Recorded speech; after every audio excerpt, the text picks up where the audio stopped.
En mathématiques, nous avons vu 4 stratégies d'addition. On appelle les stratégies d'addition des algorithmes. Voici la première algorithme que nous avons vu en classe. Nous appelons cet algorithme le calcul des additions avec le matériel de blocs à base 10. Alors, si j'ai 63 plus 29, je commence par dessiner, par représenter 63 à l'aide du matériel de base 10. Alors, je vois qu'il y a 6, ça veut dire 60. Et je vois qu'il y a 3 unités, donc je dessine mes 3 unités. Je représente la même chose pour 29. 20 et mes 9 unités. Après avoir représenté, je dois vérifier si je peux faire un paquet de 10 avec mes unités. Alors, je vois qu'il y en a 9 ici. 1, 2, 3, 4, 5, 6, 7, 8, 9.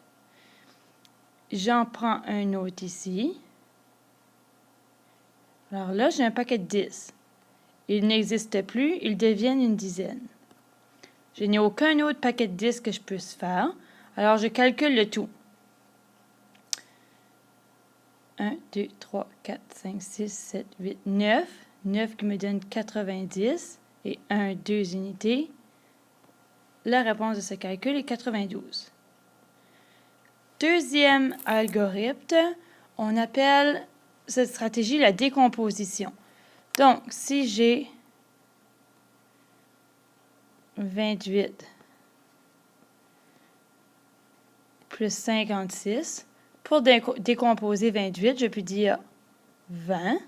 Et pour décomposer 50, je vais prendre encore les dizaines. 56, j'ai 50. Ensuite, je prends les unités. 8 du 28 et 6 du 56. 20 plus 50 me donne 70. 8 plus 6 me donne 8, 9, 10, 11, 12, 13, 14. 70 plus 14, je calcule les totals ensemble, me donne 84.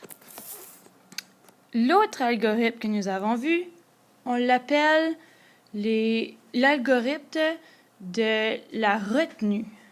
Alors, si j'ai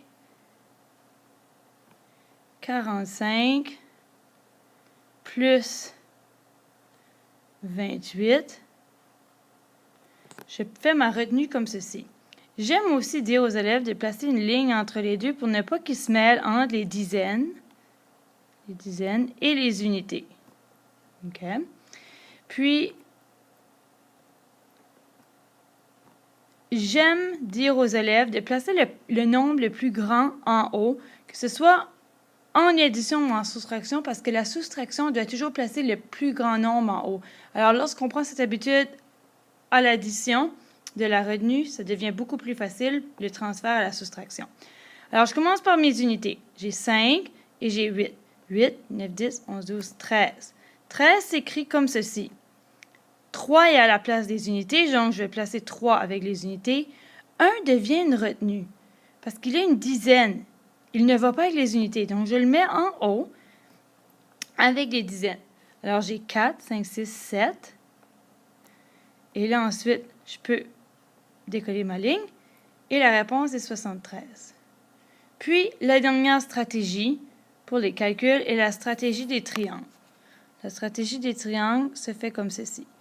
Si j'ai 66 plus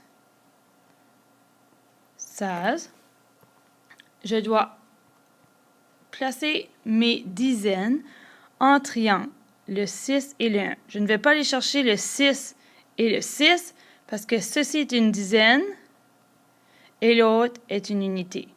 Alors, je fais attention de placer mes dizaines ensemble. Alors ici, j'ai 60 plus 10 et non 6 plus 1. Ce sont des dizaines. Et ensuite, mes unités. 6 plus 6 parce que ce sont des unités. 60 plus 10 me donne 70. 6 plus 6 me donne 12. 70 plus 12 me donne 82. Voici les algorithmes en mathématiques pour les additions.